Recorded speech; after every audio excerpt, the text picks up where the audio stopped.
Welcome to TNT, baby, the naked truth with Taylor Armstrong, where I'm going to expose everything about my life, and my guests are going to come on, get naked with me, and bear it all. Now let's get naked.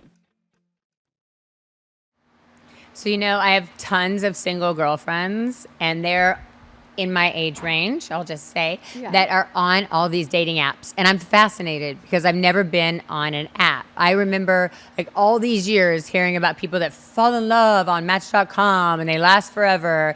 But I look at my girlfriend, so she's staying with me, and I look at her app, but what's it called? Bumble. Oh, Bumble. Bumble. See, I'm trying to keep them all straight. I like Bumble. Yeah, I've heard good things about it. Yeah. But she pulls up the images, and then we're swiping left, swiping right. I don't really know which one is good and which one's bad. Mm-hmm. But then I see the pictures, and I think, is that really their picture? Are people just putting bullshit pictures up, from 20 years ago? Have you ever been on one of these apps? Oh my gosh, yes.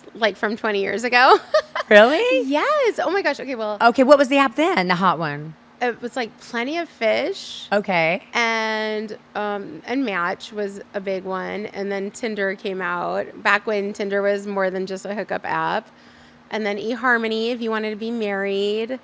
Ashley Madison if you're looking for an affair. Ooh. Hinge if you want a professional.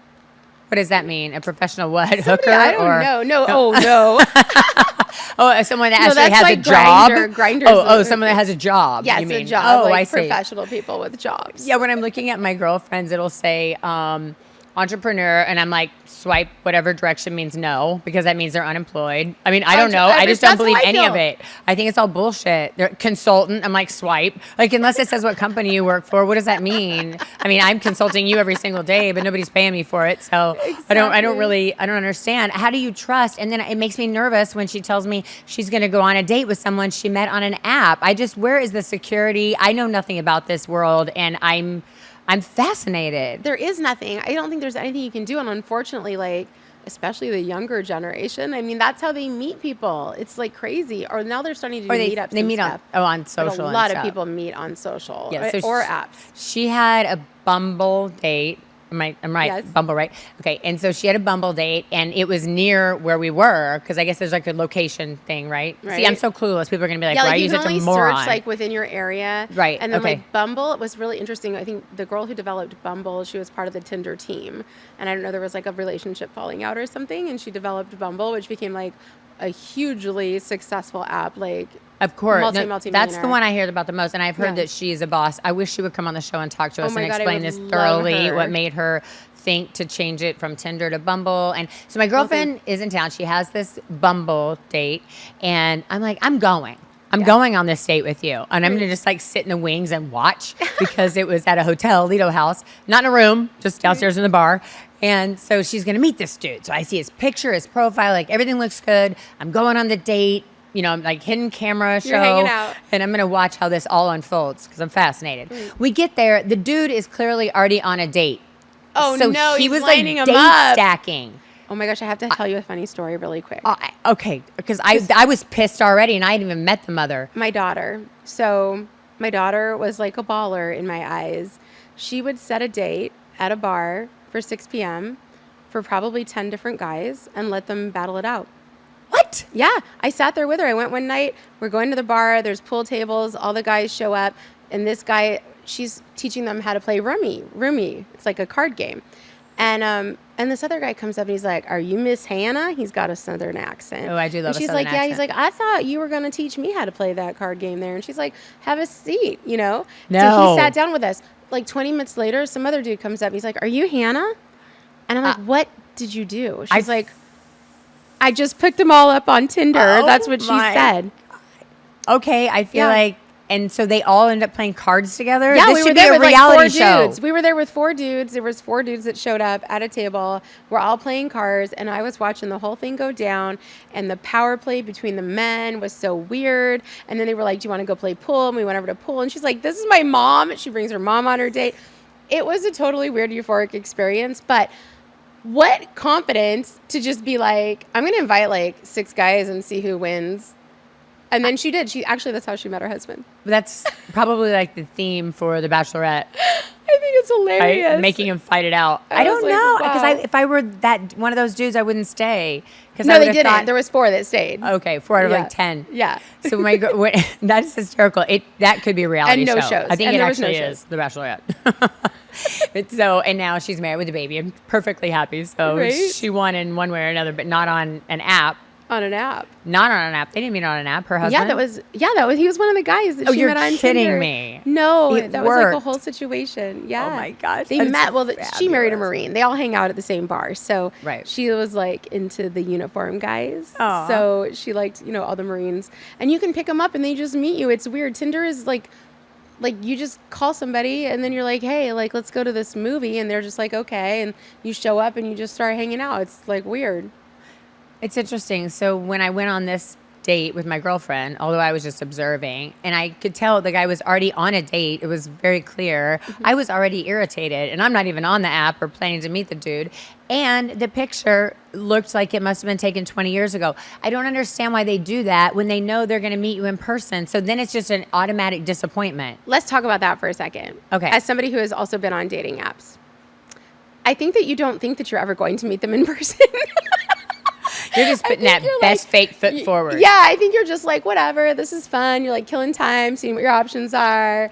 Just like, whatever. Like, I've never took it very seriously. Like, I never fill out my profile all the way. It was like, and it was just like if you stick it to the wall or whatever. The problem with me is that I end up in a relationship with like anybody I go on a date with, which is like a little bit scary. But I mean more like a bonding, like a friendship or something. Yeah, I mean, like you're I not still just, have like, friends that I looking went it on up. first dates with. It's the weirdest thing. Like I have a whole bunch of people that I met through dating, but it'd be like we'd have a fun first date. We'd be like, no, but then we'd still hang out like forever. But I can see what you're saying. So in putting a like super hot filtered picture Yeah. of yourself on, maybe a lot of it is attention seeking to see how many people swipe in whatever direction means I'm interested in you. I So know. it's like social media where Yeah. you filter and you look amazing and people say nice things about you, but you don't think you're ever going to meet the person on the other end. Which has led to all these people and influencers actually picking people up there to sell them products in the dating app world. Like that goes on all the time. Okay, I didn't even know this happens. I feel Yeah. like I for some reason I've missed an entire generation of this dating app world. So Thank God. what is the difference between Tinder and Bumble? Like Okay, so if one Bumble- is sex or no? No, but Bumble, like, I think it still works that way where the man has to, first you have to match or something, and then the woman has to reach out first or something like that, and then the guy has to come back. It's just some Oh. kind of thing like the other person has to reach out first, like if they're truly interested, and then Tinder's just like a swipe left and go home. Call me. Okay. I mean, there's people on Tinder that are so blatantly forward, you're just like, it's shocking. Like, shocking. I mean, it's crazy. Like, my daughter and I will hang out there just like for fun. We're like swiping through her Tinder, right? Back when she was dating. And I'm just like, and guys are just like, so what are you doing? Like, you want to meet me here at 6 o'clock? Or, like, are you looking for some whatever tonight? Or like just straightforward or just dick pic, straight in your face. Oh. Okay. Yeah, it's a little bit much. Yeah. Okay. Wow. I feel like it's a lot. Yeah, that seems like a lot to me too. And I'm not really like choosing my dates based on a dick pic. That seems No. completely weird. That's what I mean. And It's if not they're sending it serious. to you, how many other people are they sending it to? And that to me is Yeah. nothing but shocking. How seriously can you take it when that activity is going on, right? But don't you think the younger generation is meeting more on social media than they are on dating apps? Like my daughter's Yes. generation, 18-year-olds, 19, 20, they're meeting through social media and getting to see people's stories. Right. So you're seeing them in real time and what their lives are about versus just me putting up a picture and saying I'm some billionaireess that wants to meet some hot guy and then I'm not anything of who I am. I don't get the fake profile stuff because if you actually Yeah. are trying to meet someone, maybe that's why Well, you're not. eHarmony is Yeah. so successful and has been because of the personality matching and the authenticity. And I know that your husband had some involvement in eHarmony. Yeah, he was one of the developers for eHarmony. And in all of our arguments we've ever had, because he's not over 6 foot, he says that you must be settling because eHarmony says that 89% of all women prefer over 6 foot. And I was like, yes, and 89% of all men would like you to be slender with big boobs. But it doesn't mean that we're all going to get it. Well, and you're not meeting them in person. So I is there know. dialogue before you get there that, like, for you, back when you were on the apps, was there something that made you say yes to a date? It wasn't just a picture It's a and phone a call. profile. It has to get to a phone call. It's a phone call. But I have to say, like, when I was dating, because I did meet both of my husband and my ex online. What? Yes, that I think that I have to, it's just a way of weeding it out.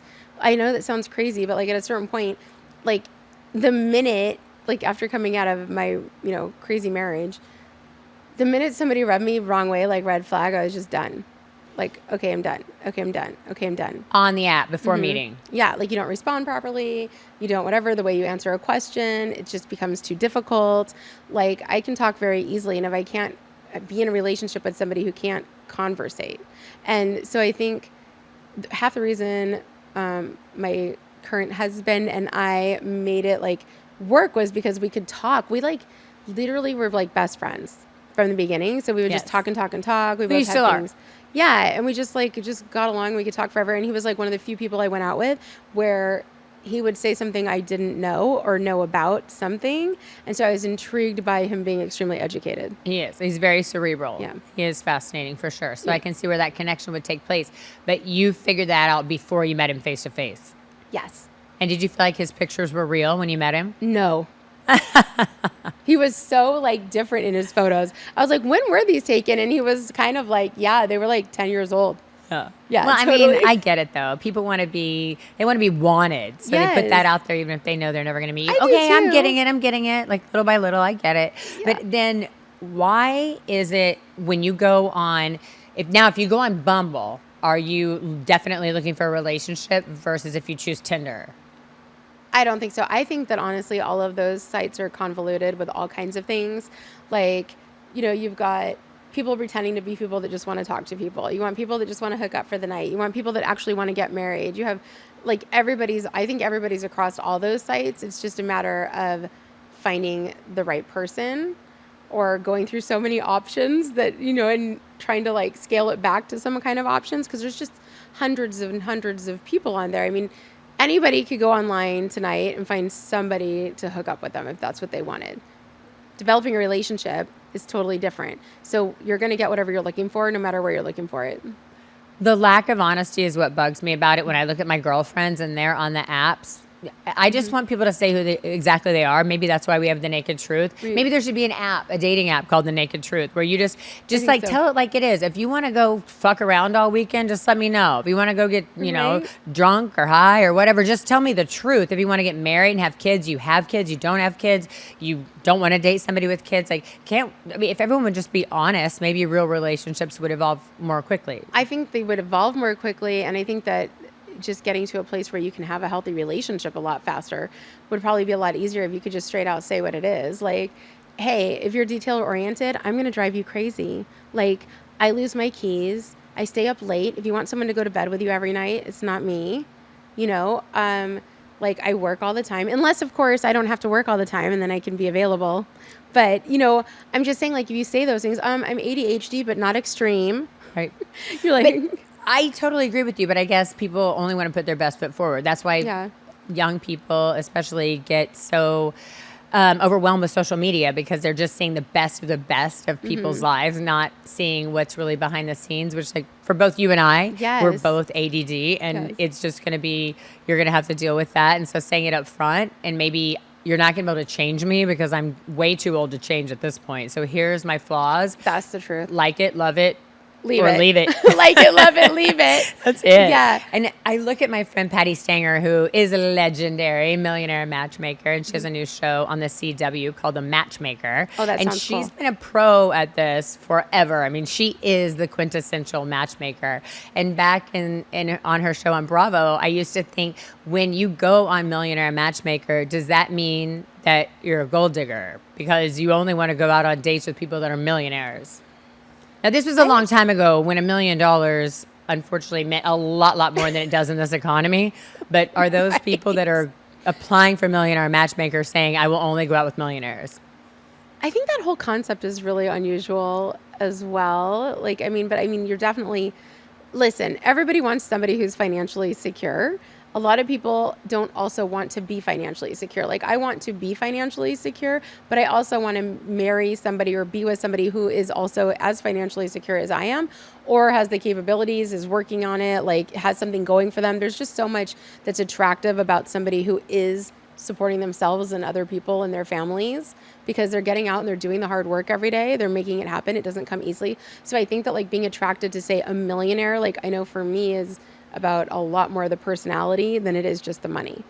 But I do think that, yes, you're definitely looking for a rich daddy, but if you're like going on the Millionaire Matchmaker. At least you're telling the truth up front. Absolutely. And saying this is a requirement for me to be with someone. And better than arguing for your whole life. I agree. Yeah. It's transparency in what your goals are. And some of those girls will die alone without ever having a relationship, and that's a true fact. So sad. I mean, I'm sorry. I mean, you can have your standards, but this is the thing. Like, you have to also be cognizant of what you bring to the table. Then I wonder if there's more authenticity in the ones that are more narrow, like Christian Mingle. Mm-hmm. Are you getting people that are more in line with your religious beliefs, and you know that you're going to have that commonality, and that's important to you? I don't know how Christian Mingles worked, but as somebody who also frequented that site just for hopes and see what I could find, it was just a lot more than just Christianity going on. It was like extreme opinions. Right. So you like, maybe it's for two people with seriously extreme opinions to like come together, as long as they're aligned, because they're having trouble other places or something. Yeah, this would mean it'd be better for them to be like aligned rather than have like one really intense person and somebody who is like, well, I'm Christian, but I'm not like really pushing it like the gospel. I think the ones that are more narrow it would happen more quickly. For instance, farmers only. I was with all my ski friends in Vail one evening, and these ads kept showing up for farmers only. And I thought, this isn't real. And I grew up in Oklahoma. My husband grew up on a ranch in Wyoming. And so I was fascinated by it because I love cowboys. I've only been married twice, and both of them were cowboys. Well, everybody loves a good cowboy. I know, right? But I had a little thing for the whole cowboy world. And then they get out to the farm, and they're like, yeah. Oh, there's a lot more besides the sexy jeans and boots going on out here. Well, I do love a good cowboy. But so we signed up for it. Not me, but some of my guy friends that are actual ranchers and cowboys. And they signed up. And we were all sitting there together in Vail. And the responses came in so fast. I think one of my friends had like 250 women respond so quickly. So they must be out there looking for cowboys also. But do you have to be a farmer to address the other farmer? Like, do you have to be a rancher to talk to another rancher? I don't know how that exclusivity works. No, I don't think so. I think that's just open to all women that want to live on a farm, which I think has become a popular idea with all the homesteading channels that have popped up over the years. You've got cute little girls that come from the city that just want to make sourdough and pop out like 8 kids and live on. They have this idea of like homesteading and farming, right? So I feel like they want to find them on that site, because where are you going to find them? I also think Yellowstone has caused a huge surge in people wanting to go out with super hot cowboys like Kevin Costner and Rip. I mean, please bring it. And they want to be Beth. And not all farms are the same. But no, I think, not all farms are the same. No.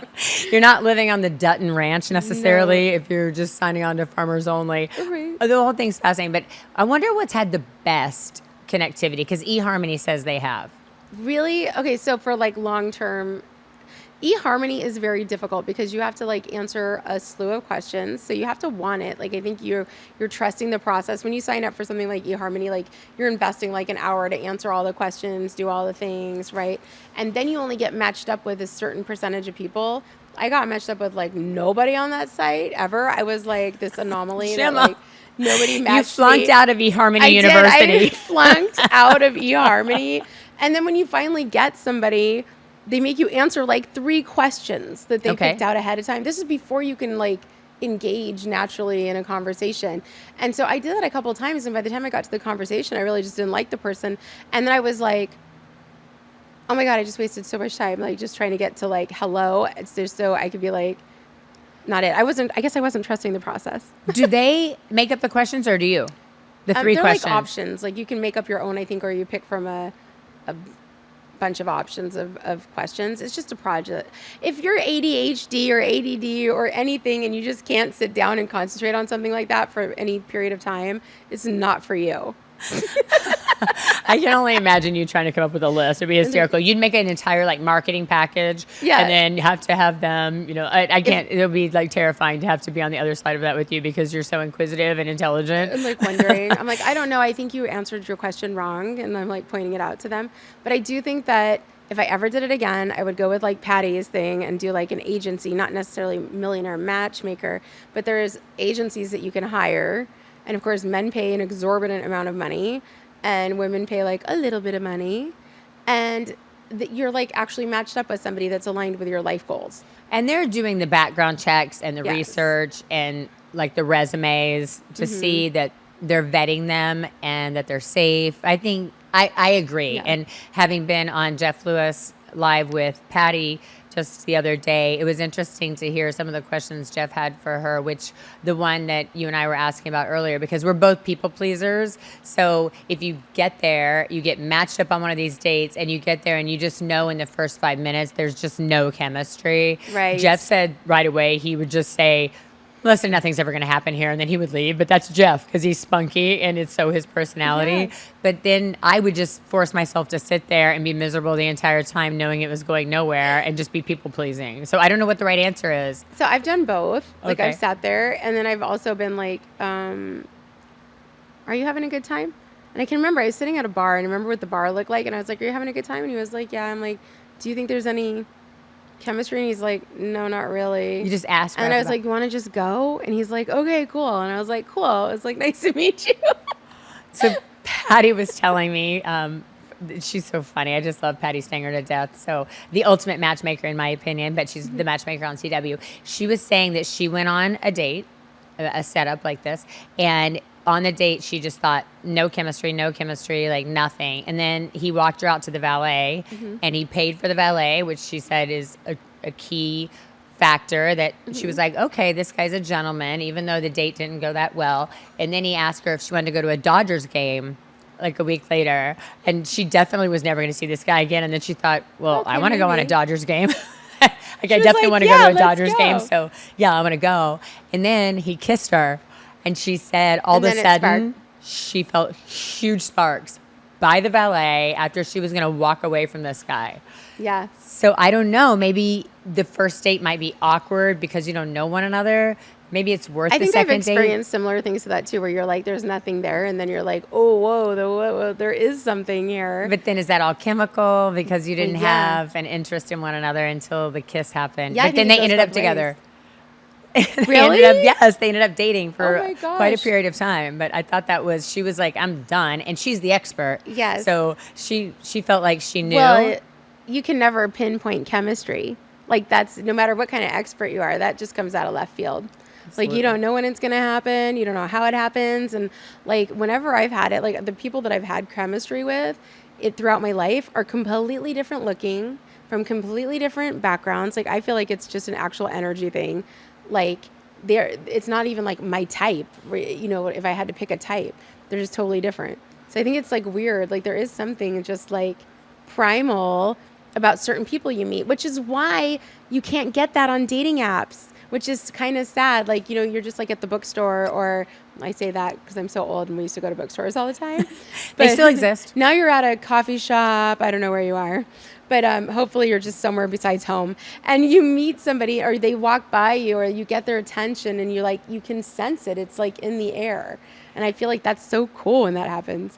It is cool. I was on Watch What Happens Live with Rocco DeSpirito years ago, and we had some weird energy together, and I wasn't married. I think he had a girlfriend. It was nothing except that while we were sitting next to each other, it just kept feeling like we were almost pushing away from each other because it felt like there was just some weird magnetism that we were both fighting against. And I could see Andy Cohen's face. He was kind of like watching the two of us. And then people were asking on social, is there something going on between the two of them? And we were like, no. It just there was like a magnetism that happened for a moment. And the production team, they're so awesome at Watch What Happens Live. The girls backstage were like, you two should date. And I was like, no, there was nothing more than just some weird magnetism that happened for a hot minute. But isn't it weird when other people in the room can see it too? Yes, especially when there's millions of viewers that are seeing it, and it was completely awkward. But it was just funny, and nothing ever came of it at all. No, but it was there. It just was there. And when you meet someone and there's this odd chemical And attraction. have you ever thought about it for like a brief second? And ever? you can't. What, have I ever thought about that moment? Do you ever think about it randomly, that moment? Well, just now when we were talking about it, just because it was such an odd, it was almost like we were repelling each other because it was so magnetic. It was very, very strange. And then nothing ever happened, so no one start rumors. But I just remember feeling that. And maybe one other time in my life when I met someone, we were having a business conversation, completely nothing to do with romantic, just having a business conversation and thinking, I'm so attracted to this person, and not necessarily like you said because they're my type. Yeah. Just there was some kind of energy transfer pull. happening. It was Something's a pull. happening. It's like pulling you, and you're like, okay, so is that how you get to like next level stalker? Now that's what I'm wondering. Oh wait, am I the stalker now? No, not. I mean, maybe, but I'm just mean like sometimes I've actually thought that to myself. Like if I feel like crazy chemistry with somebody, like you assume that they're feeling it too. Like, what if they don't feel it at all and you're just crazy? I've been called worse. I think when you're feeling it with someone, you can tell just by their body language. You think you can. And the inability, for instance, in the business meeting I was in, and this is not someone who's on television or anything, but just we kept looking toward one another the whole time while other people were talking, and neither of us could stop. And I thought, I have to get out of this room because there's something odd happening with this attraction right now. Yes. But you don't find that on an app. You have to see the person in person. You do. And I just really wish I missed that. Now that you say that, I think that like if I ever had to go looking again, I think I might go looking in person somewhere and maybe just never ever sign on to an app again. I think we have to have some of my friends on that are heavy on these apps. Yes. Like some guys and girls, and get their opinions Talk on how about much it. success they've had and what their goals are. Are you looking for forever? Are you looking for tonight? Are you looking for right now, next month? But are you honest about everything in your profile? Or are you just looking for tonight because that's all you can think about because you're working 2 jobs and paying all your bills and trying to survive being single? And so you're looking for tonight, but in the back of your head, you're hoping that it turns into something, anything, some kind of love that could be magical, but you don't want to admit that because the chances seem so slim that it might never happen. I mean, don't you think that most people are looking for love? They want that forever connection so deeply, but like it's like so scary in today's world that you're never going to have it, that you don't even want to admit that you want it. I think that I mentioned this on another episode of Jeff Lewis, where I think there should be an app, someone's probably going to steal this idea, called Porch Swing, which just means I want to meet the person that I'm going to be sitting on a porch swing with for the rest of my life. And it could be something for later in life, just meaning you're looking for love and genuine empathy and caring and friendship and someone that you just want to grow old with. And like someone that would never hurt you, like never. No matter what, because it would hurt them to hurt people you. Exist? Yes. Yes. I feel like I'm just going to be sitting on a porch swing with like all this huge group of my friends for the rest of my years in the Caribbean, of course. It's interesting love. Like, and again, I say that quote about like there being different kinds of love in the world, but like, and sometimes love is a one-sided thing. Like I think my ex, not my husband, right? Or my first husband, but my ex, I was like madly in love with him, like madly, like a freaking psycho, like, and to the point where I don't know if that's healthy to like love somebody so much that you're like, I don't care if we live in a cardboard box as long as we're together, you know, and I would do anything for you, and I'll run around, and you like lose all of your own boundaries and everything because you're doing everything to help this person. And it's like, what developed that kind of love? Was it chemistry? There was crazy chemistry. Was it just the chemicals? Like you're literally addicted to this person? Like, what is it when that person's like not even healthy for you? But how long does that last before? Yeah, like how long does it last? Before you realize that this is super one-sided and very unhealthy. And then when does it become also in these relationships where we become so codependent on one another that that's not healthy either? I don't know. Should we be like just alone for the rest of our lives so we're not codependent and we're not being abused or used or it's like can we just be, how do we be neutral? Like how does everything just feel healthy, right? and equal. And equal. Like I think you need to be like with people that are that are healthy. There should be like, hey, there should be a website for, hey, I've done all the work and I'm still not perfect, but I'm trying, and at least I've learned some lessons. I think that's why we have these amazing friends around us, Yeah. and we surround ourselves, as we've learned over the years, with people who can say, hey, wait a minute, like, I'm watching this from the outside and I love you and I care about you, and what you're living in right now is not healthy. Not good. No matter which side it's on. And this doesn't true. seem equal, and it doesn't seem like, you don't seem like you when you're with this person. Right. After you've done all the work to become the you that you are, you can't change for other people. And then you're actually getting held back and you don't even realize it. Or like, and sometimes you get in a rut. Like, obviously every marriage has a rut, right?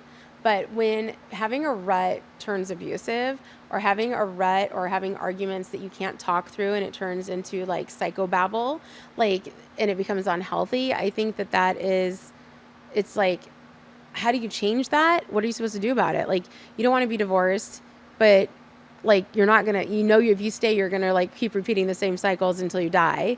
And like, how much energy do we really have? Like, I feel like you have to have two people with the same common goals. Like, I think having the common goal, common energy level is probably the most important thing, like, for a long-term relationship, just to be on the same page. Absolutely. And in those moments when you do have those really difficult times in marriage, the resentment that builds up, some of it you can't push away. It just, it builds and builds and builds. And Lord knows I did not have a successful first marriage. And I know what those feelings were. There's just really, sorry isn't ever going to get it again, because it's been heard so many times that there's no validity to it at that point. It means nothing. And then how do you not become jaded? Like, I've spent my whole life just trying to not become jaded. So I try to stay like open to new people, new experiences, all these things. But like, I grew up where my mom, my dad cheated on my mom and they divorced, and I felt like I was kind of discarded as the child of that. And then he had like a second marriage. Then my mom dated somebody who was an alcoholic, right? And then I had a husband, which both of us, when we met, we just wanted to like create a family and start this big romantic thing. We were going to take over the world, and then he had like a drug issue. Right. And so then you end up with like, okay, and then just the betrayal and the lies, and then the cheating and the just like so many things. And like, how do you go through these experiences like unscathed? It's completely impossible, right? But still open to falling in love and being in love. Or, like, sometimes even now I'm like, I don't think I'm capable of being in the type of love that my husband wants me to be in. Well, after being hurt so badly, like both you and I have experienced, will we ever take the risk of giving 100%, or will you always will we or other people who've been hurt so badly still continue to hold back 10%, 20%? What is that amount to preserve your heart in case you need to be able to move forward, right? And not give it all away and then suffer in the end? And it's scary. And I think men and women go through that. I think like men, like, they work really hard. They support their families. Like, like my dad, for instance, and I don't know, like, he has a happy marriage and everything, but he's worked his whole life, and could you imagine something happening and then like your wife leaving you, and you're like already done all the work, you already put in all the effort, and then your wife leaves you and you have to start all over. And at that point you go and you're like, okay, gold digger's totally fine with me. But I just mean, it happens on both sides. There's no way to get to a certain age if it didn't work out through any relationships, to where it's just hard to put in all that work. You know what I mean? Like, you're putting in all that work. You have to find somebody who's just as committed as you are. I think on the apps too, knowing what someone's familial history a little bit. I'm sure they don't want to throw it all out there, but if they were really hurt by divorce, that would be important to know, because they're going to be looking for red flags, or if they for sure don't ever want to get married again, just to be honest and truthful on these apps. I'm fascinated. And in real life. Well, in real life, for sure. So even before, I'll say my first husband, my kid's father, God rest his soul, really. But, we didn't have apps at the time when we met. And so, like, I actually met him in person. That was the whole time stood still thing.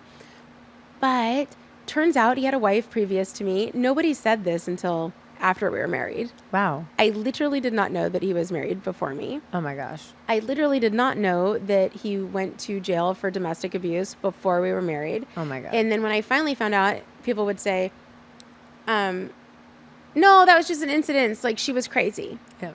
And it's like, okay, she's always crazy. The other girls The other girl's always crazy, right? Yeah. So now, like when oh my gosh, and then now when got older, I was like dating, and the men are always like, if you say my ex-wife is crazy, I'm out of here. Me too, 100%. 100%. No, my first husband used to say that both of his exes were crazy. Yeah. And then after he abused me for 6 years, I was very clear on the fact that he was the common denominator and there was a pattern. But in the beginning, you want to believe that the exes are crazy because you want to believe in the person who you think you're falling in love with. Yeah, no, that's a red flag. If somebody's like, you know what, we got a divorce. I really respect her. She's a hard worker. She's the mother of my children. You know, I don't regret anything. We co-parent really well together. That is the person that I want to be with. 100%. Not she's crazy and watch out. Like if somebody acts like that, you know how many problems that's going to lead to? I mean, you are going to be divorced. If you marry a person that's like, my ex-wife is crazy, you're going to be divorced. Absolutely. I agree. No, it's true. It's 100% true. It's always the other person's fault, right? It's always the other person. As opposed to both of you realizing that in a relationship, there's two sides. It takes two. I mean, I disagree in the area of if you're in an abusive relationship, you know, verbally or physically, obviously. That's a completely different situation. But like the blame game is torture. Yeah. And when you meet someone new and then they say, as you said, oh, my ex-wife's crazy. Like everything was her fault. You just think. Or my ex-wife cheated. My wife cheated on me. It's like, okay. I mean, that's horrible. You shouldn't cheat on your spouse. But also, have you asked yourself why? Like, what was happening in your marriage? Like, was she feeling unsafe? Was she feeling not taken care of? Was she feeling like unloved? The world was falling apart? Right. Like, you know, like, I mean, for a woman to just cheat with it, if she has any kind of balance already, there's got to be something going on there. I see. Yeah. Well, I'm fascinated by the apps, and I want to look into them further for my friends because but I think I agree with you that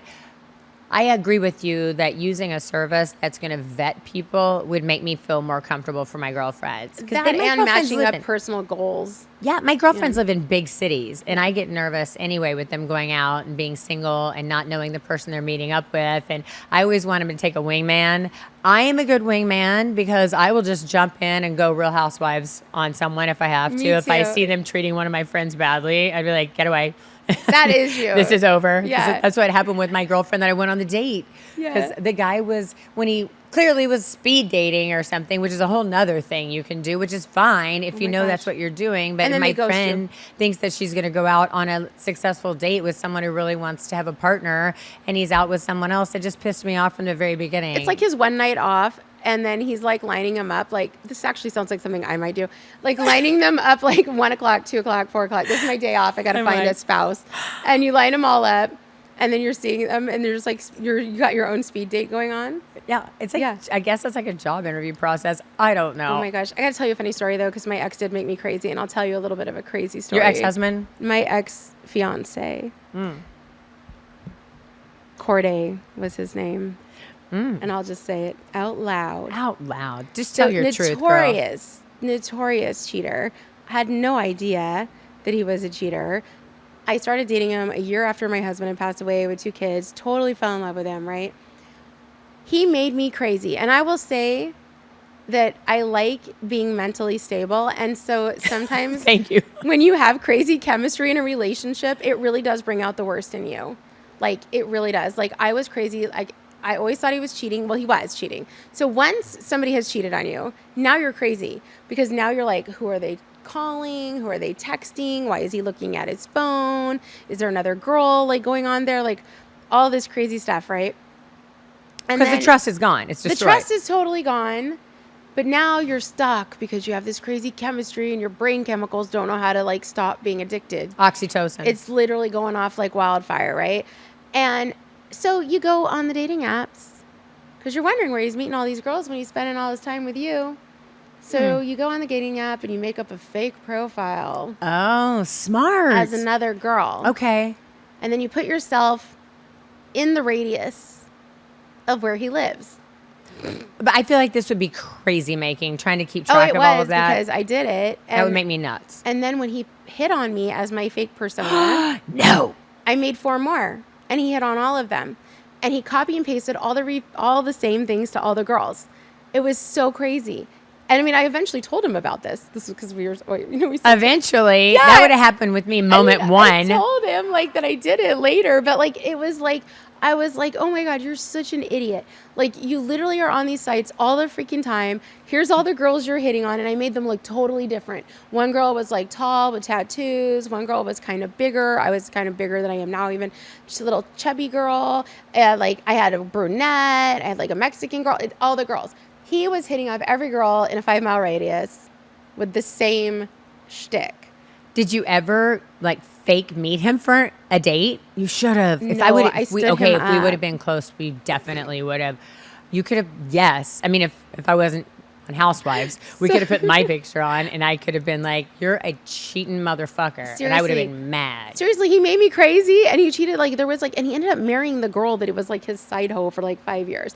But Side hoe. yeah, apparently I call it a side hoe now. I knew nothing about any of it.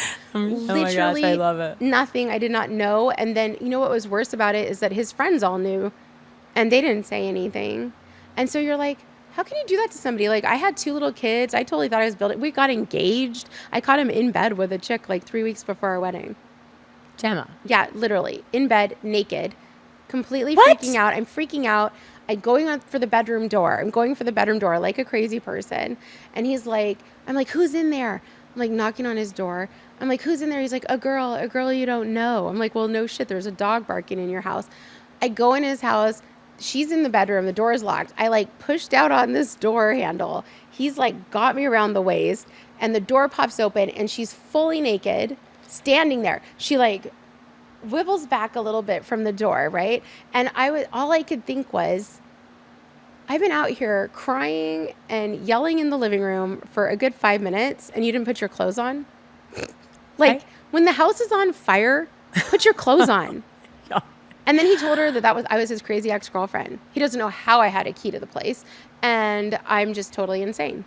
You stayed too long. I absolutely did. I mean, once you saw him with all the women that were not real and they were you Yeah. posing, you should have left He's like then, a true crazy girl. narcissist. Like, I was actually brought into serious mental trauma with the pushing and the pulling and like The back and forth. Yeah, just this like, I don't want to be with you. I want to be with you. Not right now, but later. I know. And even in a conversation, he's like, yeah, I admit that I did a lot of this going on. Roller coaster. Yeah, and it was it was on purpose. And so, like, I mean, I forgive him now because I feel like he's just mentally ill and there's nothing he could do about it. But when you get yourself wrapped into that manipulation, like, you don't even know it's happening, like, at all. Like, I literally did not know. And it took me 3 years to get back to feeling normal, like, feeling worthy, like, crawling out of a deep, dark depression that was, like, horrendous. And the It's damage that the cheating does so to bad, you the internally, cheating. thinking that I'm not good enough, so you had to go find someone else. Yeah. Because that is the mental message that you're telling yourself, even though that's not the case. It's the weakness is on the other side of the fence. Absolutely. I think nobody talks about how bad cheating is. And I know, like, when I was younger, I always was like, oh yeah, like, whatever. Like, I would act like I don't care. Like I don't want you to be 100% faithful to me, because I felt like I couldn't say, like, no, you can't have anybody but me. Like, I actually felt that, like, when I was younger. Like, I literally was so insecure and so, like, feeling not worthy of anything that I couldn't say, like, hey, I'm going to leave you if you cheat on me. That should go without I saying. know. You would think that would be a regular thing. Yeah, But these it's a are thing. things that, like, and I'm sure there's girls everywhere that feel like that. Like, I can't push him too hard. I can't say how I really feel about something because he'll cheat on me. He'll leave me. Or, like, you know, just, like, living in this kind of fear. And that's the kind of manipulation with, like, a narcissistic relationship. It's like they almost have you scared all the time to leave or to do anything. And to actually get to a point where you can see those cycles is really difficult. It's taken a long road to get there and suffering along the way. I hope that us telling our stories will help other people see the red flags with jealousy and control and narcissism, and not to stay in that pattern for so long, and to meet quality people and ask the right questions before you move forward in a relationship, to make sure, even though the questions are hard, to make sure that you're going to be on the same page and that you don't waste your valuable time, because we're all busy and our lives are way, way too important to be spending time with people that aren't going to be good to us. You have to ask the questions, the hard questions, right? Like, what are your intentions? Like, and if somebody says something that seems like not a real answer, you have to nail them down to an actual answer. It's sad, but it's true. Yeah. There's no more fairy tale. See, that's the reality right riding there. off into the sunset. You have to know exactly what you're getting yourself into to protect yourself and to make sure that you're going to be compatible with the other partner. So honesty in the dating world in general is difficult enough, but then meeting someone through an app is fascinating. And no, the more we talk about it, the more I think it's an actual horrible idea. I think that you should meet people in person and see how they interact in life and who they are. Like, you know, you have to be able to meet somebody in person. Most of the successful marriages that I know, they met through friends or they met in college, just organically. Always in college. Always in college. It's or always in just through college. friends too, I think. Yes. Then you know, your friends know, Yeah. and they can kind of warn you ahead of time what to look for and what relationships they've had in the past without someone saying my crazy ex-girlfriends. Like Right. your friends can say, actually, he's the crazy one. It's good. Yeah, it's actually that's funny. It's not him. It's you. But I think that that's a problem that young people do struggle with now. That we didn't have to. Like when I think about it, like my first 4 relationships, like my first boyfriends, you know, in high school, like they all met them in high school, or you met them out at a coffee shop or the movie theater, like literally different places. I didn't start online dating until like after my husband had passed away. And I think there probably only was a couple of sites at the time to online date. And so it was, it's just a lot. It changed. And now that I think about it, it just becomes like a habit. And that's probably what, like how young people are like meeting each other. Like if they're home and they're lonely, they can just like pick up the phone and just find somebody to talk to. And then there's that new app. I don't know if this is going to be more successful, where you have to be recommended Ooh. in order to be accepted to even be on the app. What's it called, guys? Raya. So you have to have a reference to go on. So maybe that adds an extra layer of security and authenticity, like the feeling like whole there's a real eHarmony person. questions or something. I don't know. Although you never know if the app is also scamming you. Like there was that whole situation with that Ashley Madison that I think we were talking about. It was like where they actually made bots and different like women on the site. So the men had to pay every time they wanted to talk to a woman. So they made all of these fake accounts and pretended like they were women. And so they would pay to talk to these fake women. But it was really the app charging the people. Oh no, with AI, That was like a huge this is going to be lawsuit. happening all over the place now. We have to look that up about Ashley Madison. I think there's a documentary. That was my hairstylist was telling me about it. It's a whole documentary about Ashley Madison, which is a site for married people to find other people to sleep with.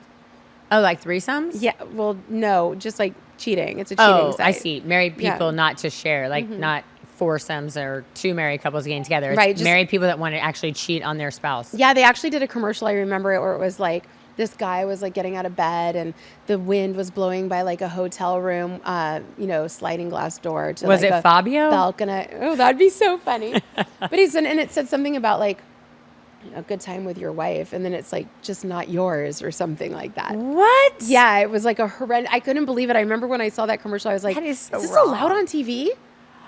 That's like commercial porn. That's It is. crazy. It is Oh like my commercial gosh. porn. Oh my goodness. Can't we all just meet the old fashioned way? I know. What's the consensus though? App or agency? I like agency because they vet everyone and then you're not the one asking the questions. I like the idea of them taking a look at someone's resume and their history and making sure that they don't have any criminal past or not a stalker or something before you meet them. And you don't have to ask all the awkward questions that you should be asking. Like let someone vet them for you. Right. That's why we have Patty, the matchmaker. I like that. And I like it on her show because I did watch her show back in the day, where after the date, instead of like having to call the person, they call her. And then she reports Yes. like how they feel. So you don't feel like you're letting somebody down, like all those things that we're talking about where you should just tell people the truth. But it's so hard to just say like, hey, I don't like you. Like maybe you don't want to hurt someone's feelings or you just don't want, like, that's the biggest thing for me is like saying something that is offensive to the other person or like to make them feel less than perfect just because they're not perfect for me. Like I don't want to do that. So I think being able to like call Patty and be like, oh my God, they're like such a good person, but I just don't think we're compatible in a certain way. And then she tells them and then it's like, okay. And then she delivers the bad news with a picture of someone else. Right. And I feel like that's where friends come in line with the whole thing too. Is Right. if your friend sets you up, then the friend can be the buffer to Yes. call and say, she thinks you're a great person, but it's not going to work. Yeah, And then you you can, have like, to let them deliver down the news easy. yourself. It's hard when you're a people pleaser. It is. I don't know. The dating world, I feel like we could go on and on, but it's going to have to wait until next time. But I'm going to keep you updated on Stacy and Megan and some of my girlfriends that are on all these apps and see if they find love through a dating app or if it happens organically. Oh my gosh. Okay, let's do it. Keep you posted. Till next time.